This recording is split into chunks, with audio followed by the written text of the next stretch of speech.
Good morning, students.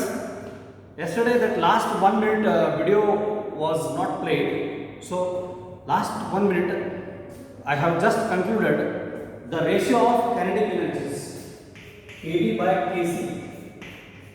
kB by kc is equal to half mvc square by half m vb square.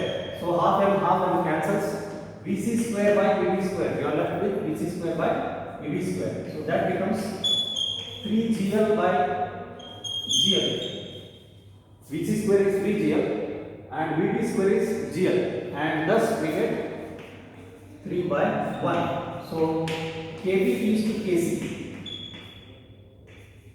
kb is to kc is 3 is to 1. So this is how we concluded. The kinetic energy goes on decreasing. As it goes to the higher level, potential energy increases. That is the meaning. At what rate the kinetic energy decreases, at the same rate potential energy increases. When it starts falling down from the top position C, the kinetic energy goes on increasing, potential energy goes on decreasing. So as a result, total mechanical energy kB plus kc always remains constant. So this is what we discussed yesterday. Now Ian is asking, how is that work done by conservative force only depends on initial and final position? How is it path independent?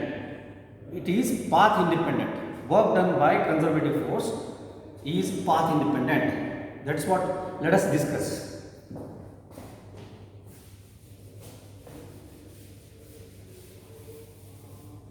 Work done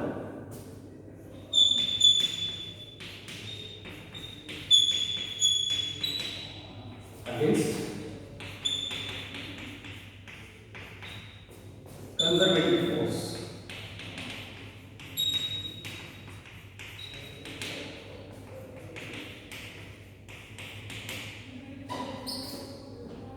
is path independent.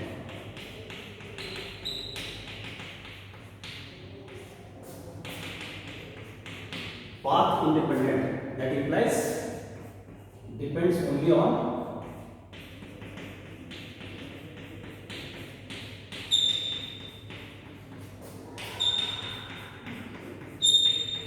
initial and final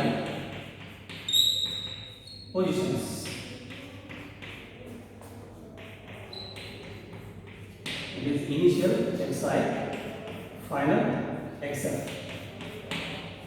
Let us see example of work done against gravitational force, which is stored in the body in the form of potential energy. So we have done this already. Consider this is a ball of mass m raised to a height h. Raised to a height h. So when it is raised to a height h, the work done against gravitational force is stored in the form of potential energy, that is mgh. So if it is a initial position xi, and if it is a final position xf, then it depends only on xi and xf. It does not depend on the path that we choose. Let us say that we are choosing one particular path. From this we can understand, suppose we are choosing step by step path for the same height.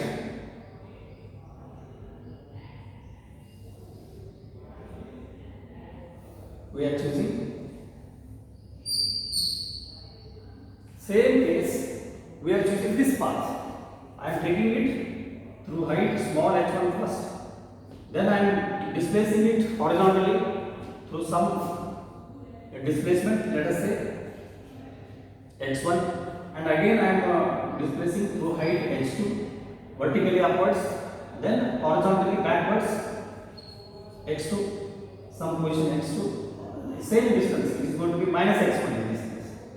So and again the final position through some height h2, so that the height from initial position to final position the height is same. This is one case. Suppose the same body is taken through slantwise. This is initial position xi and final position xf.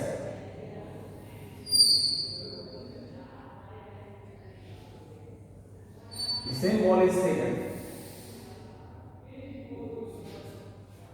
in this fashion, inclined.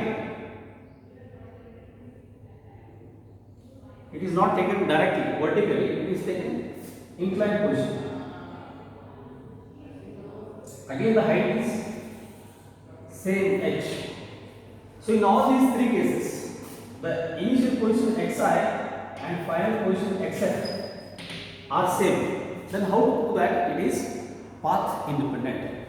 So in the first case we have proved u is equal to w, that is mgh. Work done in raising it to height h against the force of gravity is stored in it in the form of potential energy mgh. Now let us take this case. The ball is taken from, this is second case, this is first case. Now the ball is taken from the initial position xi at position xi, and it is finally taking the position xf. So that xf minus xi is again h. Suppose I am taking it through height h1 first, then I am moving it horizontally through x1 distance. Then I am again lifting it, same ball, through height h2, and again I am displacing it back, and finally I am taking it through height h3. I can prove again that total work done from initial position xi to xf is same mgh. How do you prove? Let us calculate the total work done in the second case. Total work done in the second case.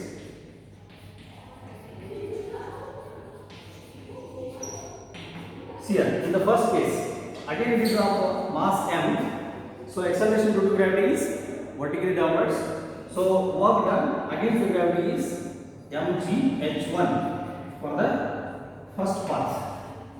And what about the second path? Suppose this is second path, this is third path, this is fourth path, and this is fifth path. I have divided the entire path into 5 parts. So in the first part it is mgh1. So what happens in the second path? Vertically, see here, the force, gravitational force is always acting vertically downwards. Everywhere it is acting vertically downwards. So force done against the gravitational force, the work done against the gravitational force in the second case becomes 0.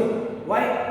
It becomes mg into x1 cos 90. Why it is cos 90? The angle between them is 90 degree. Therefore cos 90 becomes 0. So this work done for the second path is 0.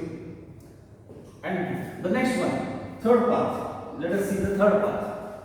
The work done for the third path is again mg force into h2. The displacement is h2. mg h2 plus for the fourth path it is mg into x2. Again the angle between them is 90 degree. So cos 90 is 0.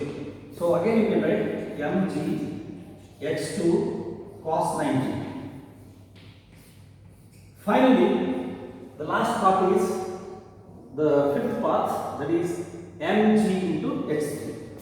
So mg h3. So like that I have done the work for all the 5 parts. First, second, third, fourth, fifth. Now add it. mg x1 cos 90 is 0. mg x2 cos 90 is 0. Therefore you are left finally with mg. See here, you can take common mg here also mg into bracket h1 plus h2 plus h3. So what is h1 plus h2 plus h3? It's nothing but h1 plus h2 plus h3 is again same height h. Therefore you can write it as mgh. Is it not the same as we have derived in the first case? Same. So even if you take inclined path or slantwise path, work done remains the same. Again, you can divide this into two parts. One, you take horizontal path, let us say through a distance x, and direct vertical path of height h. So as I have put here, in this case, again the gravitational force is always acting vertically downwards. So if you calculate the work done for this path against the gravitational force, it becomes mg cos 90 into x to mg cos 90 into x. So if you calculate here, mg x cos 90, force into displacement into fd cos theta, force into displacement into cos theta. So theta is 90 degree. So plus mg into h. Here you can take the angle between the force and displacement is 0. Cos 0 is 1. Therefore it becomes mgh. So thus it becomes mgh. So using these three examples, I have proved that the work done against the conservative force depends only on initial and final position.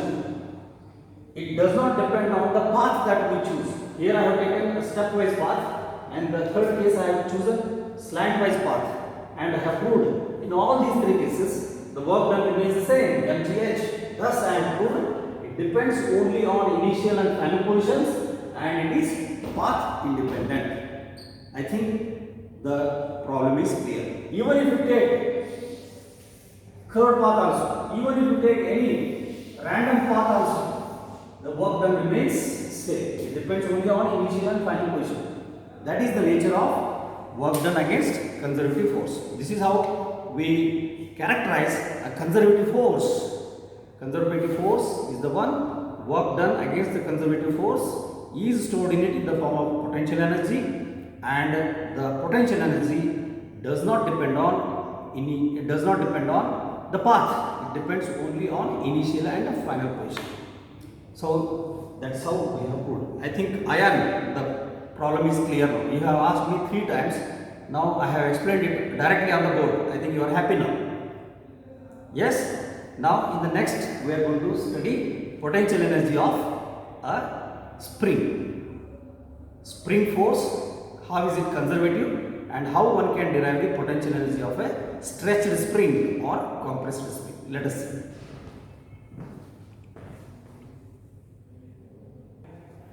Okay, now let us discuss one more interesting system, that is spring force and spring potential energy.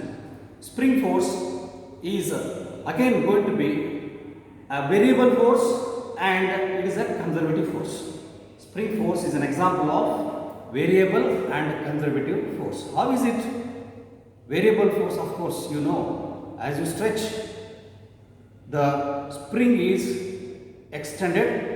The extension in the spring is in one direction, and the spring force is the restoring force which tries to pull it back to its initial position.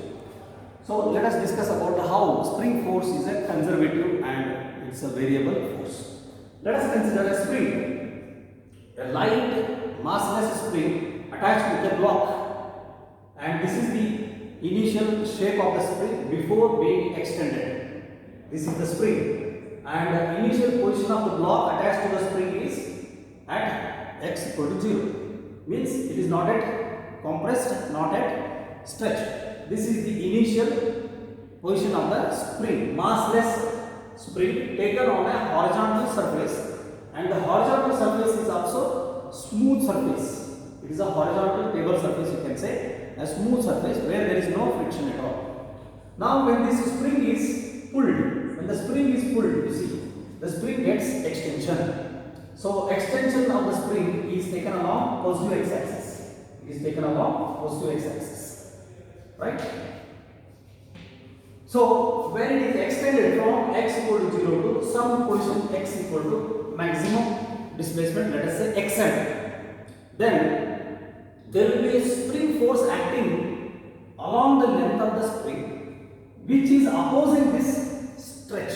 When you are trying to pull a spring, if you you are trying to stretch a spring, you will experience that restoring force. That restoring force exerted by the spring towards its mean position is called as spring force.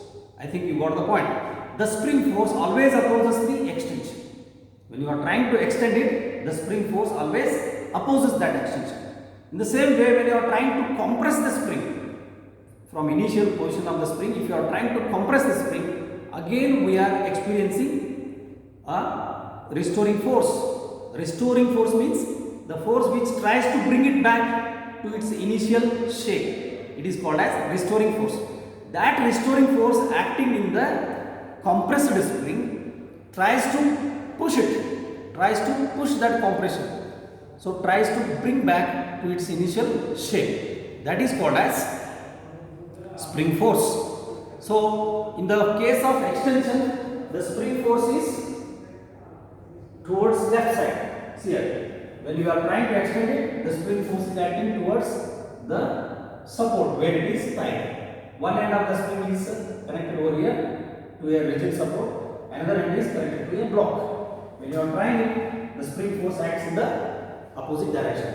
And remember, these extension and compression what we are doing are within their limit. You may ask, sorry, if I pull it, the spring will totally deform.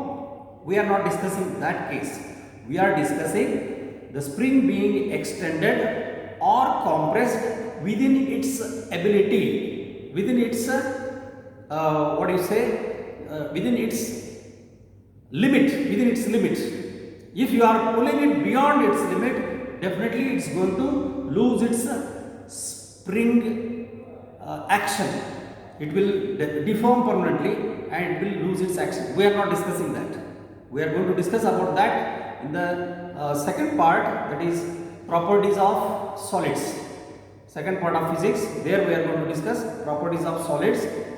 That is different case. We are discussing when the spring is extended within its limit, then a restoring force acts which tries to bring it back to its initial position. That is called as spring force.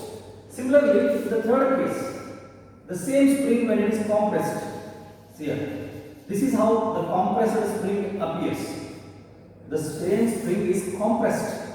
When it is compressed from initial position x equal to 0 to x equal to minus xn. See here, now we will feel a spring force acting, Fs acting towards the mean position, whereas the compression is negative displacement, extension is positive displacement. In both the cases, whether it is positive displacement or negative displacement, the spring force is always opposing the displacement. The spring force opposes extension. As a result, it will be acting towards the mean, it will be acting towards the support. And when you are compressing the spring, it opposes the compression. It acts away from the support towards the mean position. Therefore, spring force, the restoring force, is always opposing the displacement and it is directly proportional to displacement. Directly proportional to displacement, but in the opposite direction. So first we will define what is spring force. The restoring force acting in the extended or compressed spring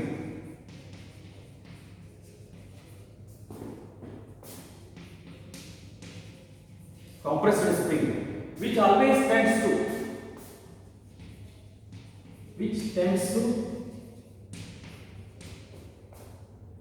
bring back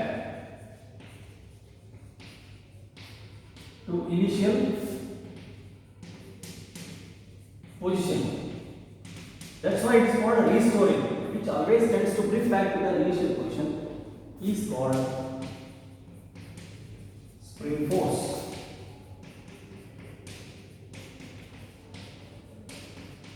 So in these cases of compression, this is compressed spring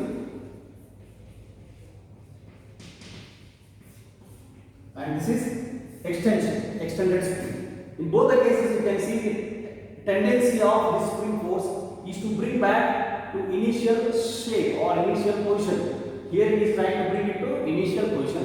Here also it is trying to bring it to initial mean position. So that's why it is called a restoring force, which is acting in the extended or compressed spring, which has a tendency to bring back to initial position, is called spring force. How is this nature of spring force?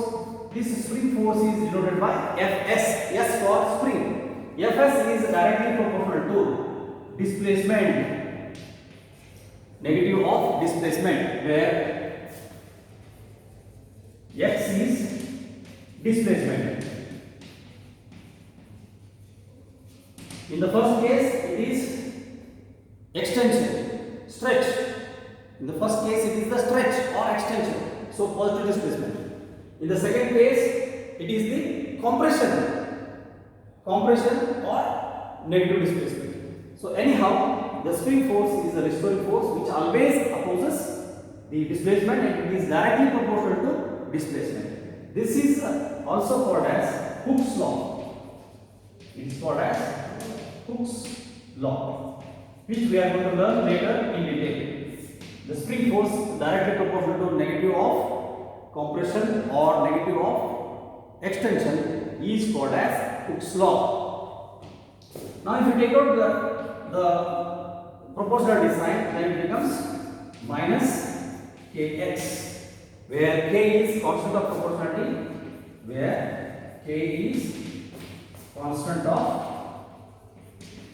proportionality and is called spring force. It is called spring force.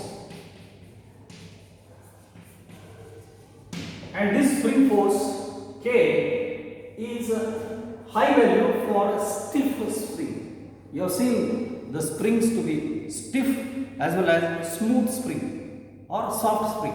The spring which is used in the ball pen is very soft. So for that soft spring, K value is low. And you might have seen the shock absorbers in the vehicle, very strong, stiff spring. Or you must have seen the spring in the cycle stand, which is also very, very strong. You cannot extend it with the help of your hands. So for such stiff springs, K takes high value. For soft springs, K takes low value. K is called spring constant. K is not spring force. K is called spring constant.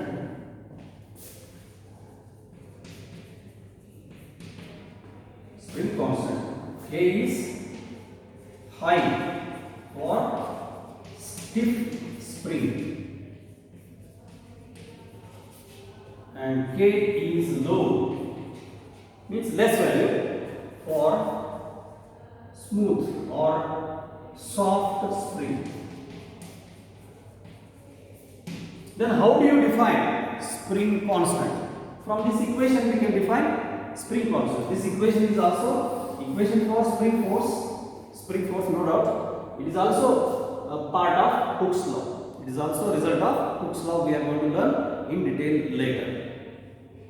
Spring force or restoring force is directly proportional to negative of displacement.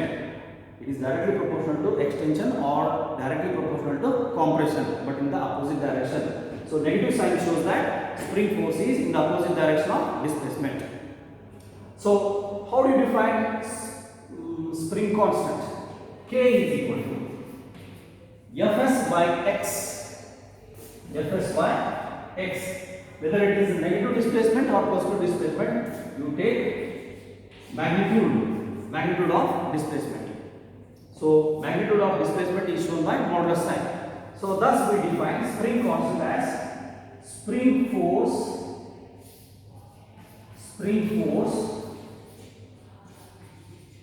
per unit displacement.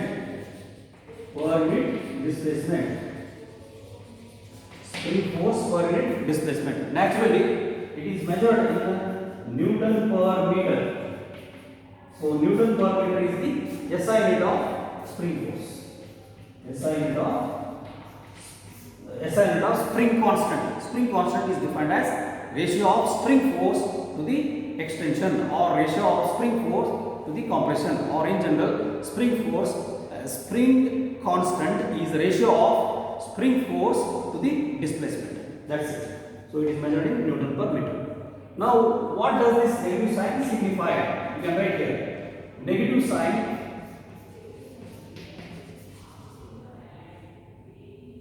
is to show that Fs is always in opposite direction of displacement.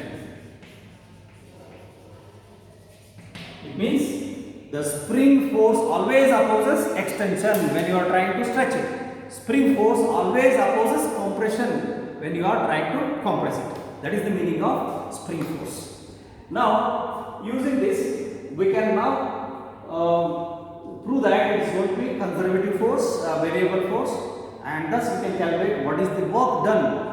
Work done in compressing a spring, or work done in extending a spring. How this work done in extension of a spring is stored in it in the form of spring potential energy. The moment you release it, the spring pulls back, and you know that potential energy is converted into kinetic energy.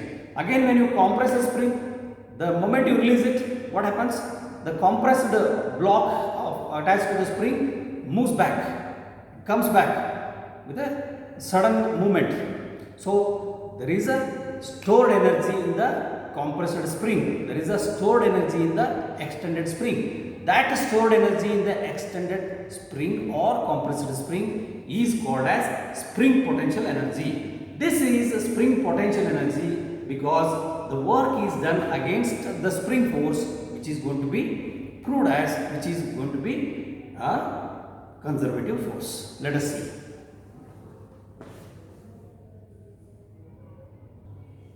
Let us see work done in stretching the spring. Work done in stretching the spring or compressing the spring is stored in it in the form of spring potential energy. So first let us calculate work done by spring force. Work done by spring force. Since the spring force is a variable force, as displacement is more and more, spring force is also more. If the displacement is less, spring force is also less. In the same way, when it is more and more extension, more and more will be the spring force. If the extension is less, spring force is also less. Therefore, spring force is a variable force. So we can calculate work done by spring force as a work done by variable force. Integration of Fs dx.